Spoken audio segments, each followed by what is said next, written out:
the probability mass function is a key concept in the analysis of discrete random variables. So let's see what it is all about.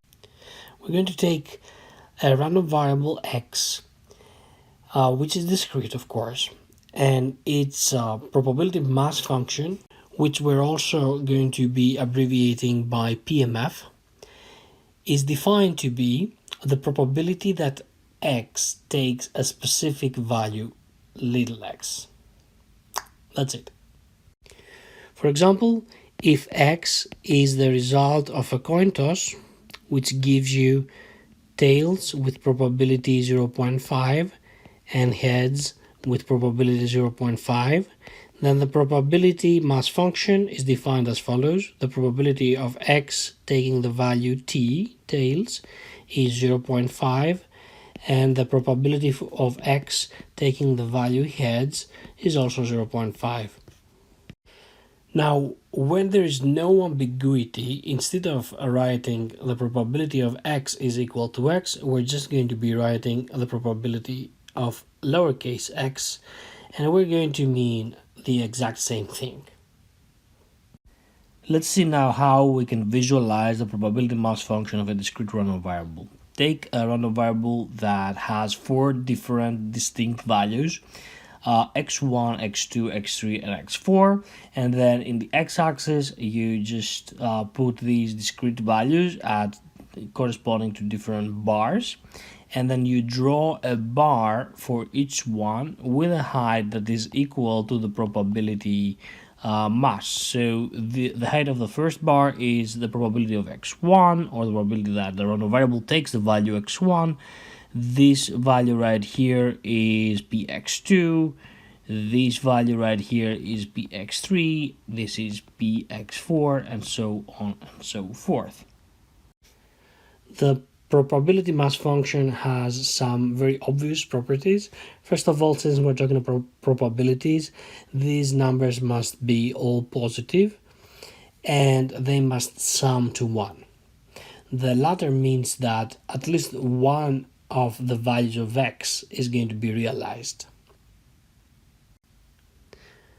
Now let's look at another property that is less obvious. So we still have a discrete random variable x, and let's look at the probability that x takes either the value x1 or the value x2, assuming of course that these two values are different. This statement can be made just like I have done here at the bottom. So the probability of x taking the value x1 or the probability of x taking the value x2.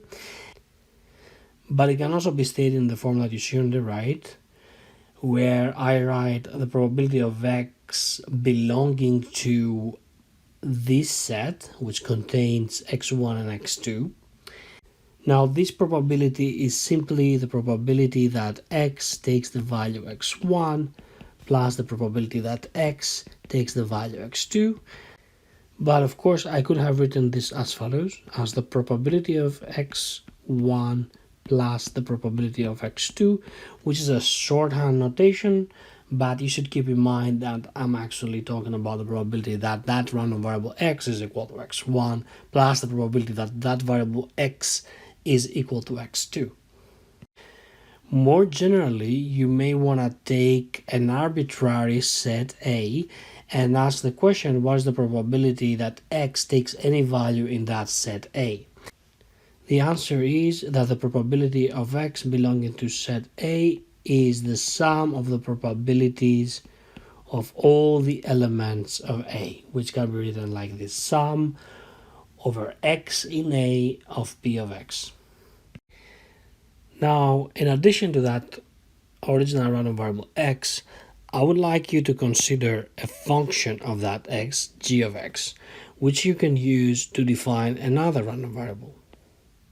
So if x is random and it is passed through some function, then the result is going to be a random variable. Now y is a legitimate random variable and it's going to have its own probability mass function, which is given by the following formula.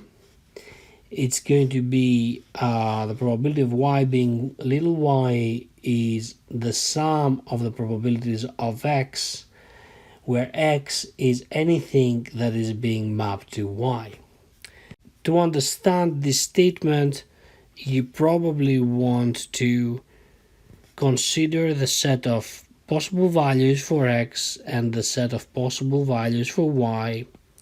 Little y is inside here, and then the function g takes us from x to y. And then there is a bunch of points inside the set of values of x that are mapped to that y, and that set is called g inverse of y. So that is the set of values x that are mapped to y by g. So basically what the formula is telling you is that the probability that y takes the value y is the probability that x takes any value inside this set right here.